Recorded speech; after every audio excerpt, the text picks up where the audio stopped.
வள்ளுவர்கிட்ட கேட்கிறோம், ஐயா ஒரு காரியத்துல எப்படியா வெற்றி பெறது?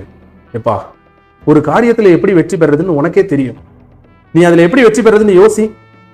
எப்படி கணிதத்துல தேர்ச்சி பெறது, எப்படி எக்ஸாம் பாஸ் பண்றது, எப்படி இந்த தொழில சக்சஸ் பண்றது, எப்படி இந்த பிரச்சனையை தீர்க்கிறது, ஒவ்வொரு தரையும் நம்ம மனசாட்சிட்டு நாமளே கேள்வி கேட்டு ஒரு பிரச்சனையை எப்படி அதுக்கு சொல்யூஷன் என்னன்னு தேடும் போது நமக்கே ஐடியா கிடைக்கும். அப்படி கிடைச்சதுக்கு அப்புறம் அதை நம்ம தாமதப்படுத்தினா அது தீங்குல முடியும். ஆராய்ச்சியினுடைய உச்சகட்ட எல்லை சூழ்ச்சி முடிவு, ஆராய்ச்சியினுடைய எல்லை துணிவு எய்தல், ஒரு முடிவெடுத்தல். நம்ம மனம் எப்பதான் குழப்பத்துல இருக்கோ அப்பெல்லாம் ஒரு முடிவெடுக்கும். அந்த எடுத்த முடிவை நம்ம தாமதப்படுத்தணும்னு வைங்க, நாளையில இருந்து ஆஸ்பத்திரி போலாம் முடிவு பண்ணுவோம், போக மாட்டோம், கடைசி ஒரு பெரிய பிரச்சனை வரும்.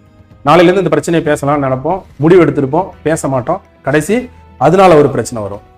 அதாவது வள்ளுவர் சொல்லக்கூடிய கருத்து என்னன்னா, ஒரு மனிதன் ஒரு காரியத்தில் எப்படி வெற்றி பெற வேண்டும் என்பது அவனுக்கே தெரியும், அவனே அதில் ஒரு முடிவெடுப்பான். ஆனா அதை தாமதப்படுத்தும் போது அது தீங்கில் முடியும்.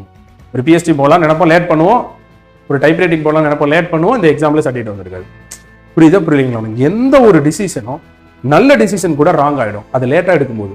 அப்ப வள்ளுவர் ஒரு காரியத்துல வெற்றி பெறக்கூடிய ஒருவர் முதலில் அவர் எடுத்த முடிவை செயல்படுத்த, அதை தாமதப்படுத்தக்கூடாது அப்படின்னு இந்த குறள் மூலமாக சொல்றார்.